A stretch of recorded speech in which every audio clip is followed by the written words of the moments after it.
ನಿರ್ಮಲಾ ಸೀತಾರಾಮನ್ ಬಗ್ಗೆ ಬಹಳ ಅಭಿಮಾನ ಇತ್ತು. ಅವರು ಕರ್ನಾಟಕಕ್ಕೆ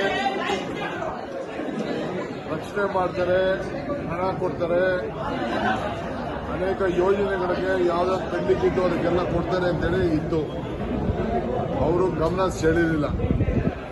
ಏನಿದ್ರು ಅವ್ರ ಸರ್ಕಾರ ಉಳಿಸ್ಕೊಳ್ಳಕ್ಕೆ ಬಿಹಾರ, ಆಂಧ್ರಪ್ರದೇಶ ಅವರು ಮಾತ್ರ ಗಮನಿಸಿದ್ದಾರೆ. ಅವರು ಬಿಹಾರ ಮತ್ತು ಆಂಧ್ರಪ್ರದೇಶ ಮಾತ್ರ ಗಮನಿಸಿದ್ದಾರೆ. ನಮ್ಮ ಬೇರೆ ರಾಜ್ಯಗಳಿಗೆ ಅವರು ಗಮನಿಸಿಲ್ಲ. ವಿಶೇಷವಾಗಿ ಕಾಂಗ್ರೆಸ್ ಸರ್ಕಾರ ಇರುವಂತಹ ರಾಜ್ಯಗಳಿಗೆ, ಇಂಡಿಯಾ ಇರುವಂತಹ ರಾಜ್ಯಗಳಿಗೆ ಯಾವ ತರದ ಗಮನನೂ ಇಲ್ಲ. ಬಹಳ ತಾರತಮ್ಯ ಇದೆ. ಇದು ಬಹಳ ಖಂಡನೀಯ. ಇದ್ರ ಬಗ್ಗೆ ಡೀಟೇಲ್ ಆದ್ಮೇಲೆ ತಿರ್ಗಾ ಮತ್ತೆ ನಿಮ್ಮ ಹತ್ರ ನಾವು ಮಾತಾಡ್ತೀವಿ. देखो, ये बजट पहला तो बहुत निराशजनक बजट है।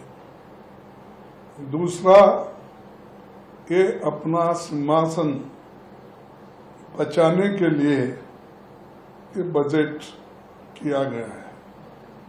तीसरा, जो किसानों के लिए हम अपेक्षा कर रहे थे एमएसपी गारंटी का, और कानूनन उसको कुछ एमएसपी को मजबूती मिलेगी और फर्टिलाइजर और दूसरे पेस्टिसाइड इसके लिए कुछ सब्सिडी भी मिलेगा।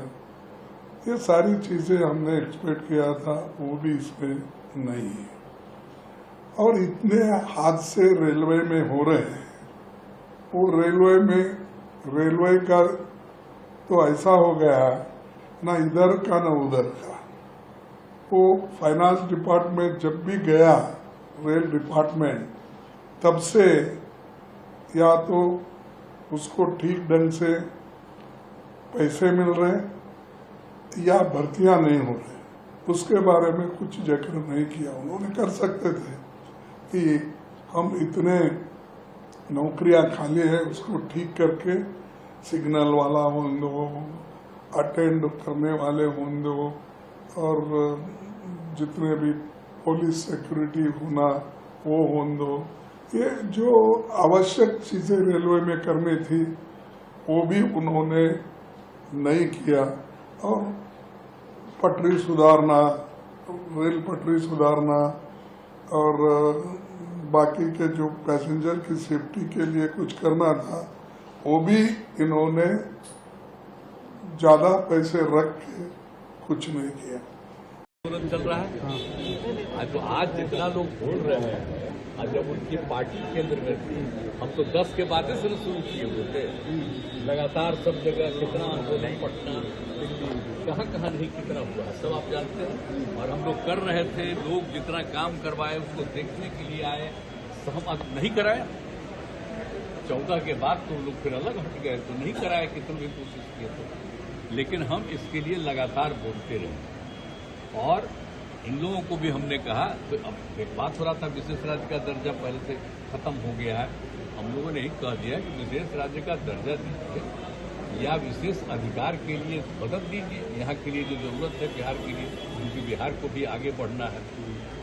तो बहुत कुछ किया है, आप जानते हैं कैसे बुरा हाल था बजट का। जब हम लोग 5 से शुरू किए हैं, नवंबर 5 में, तो जो इतना काम करते हुए अब जहाँ देखिए ना कितना जगह पर जाने का रास्ता बना है, कितना ज्यादा स्कूल बना है, कितना एक एक नए नए चीजों का निर्माण हुआ है। अब पटना का ही देखिए ना, शाम के बाद कोई बाहर निकलने के लिए जाता था, सर आज जो घोषणा हुआ उससे आप खुश हैं ना? सुनिए ना, सब कुछ किया गया। तो हम लोगों ने शुरू से कह दिया था ये, या बिहार को विशेष तौर पर मदद करिए इसके लिए। अब उसी में उन लोगों ने कई चीजों का मदद करने का घोषणा कर दिया। तो आप संतुष्ट हैं? कहना था कि भाई असल चीज है कि हम लोगों को जो हम लोग इतना काम कर रहे हैं, तो उसमें अगर केंद्र से बहुत सारे चीजों में और ज्यादा अतिरिक्त मदद मिलेगा तो फायदा होगा। ये तो हो ही रहा है, इसलिए बिना मतलब का लोग विशेष राज्य का दर्जा जो मांग रहे थे, राज्य का दर्जा का मांग अब खत्म होगा या आगे कंटिन्यू करेगा? हम लोग विशेष राज्य का दर्जा कह रहे थे, और अगर विशेष राज्य का दर्जा बहुत उनका था कि पहले से बंद कर दिया गया है इसलिए, तो उसके चलते एक सहायता के लिए बिहार के विकास के लिए मदद होना चाहिए बिहार को, तो वो तो करना शुरू कर दिया। आप खुश हैं?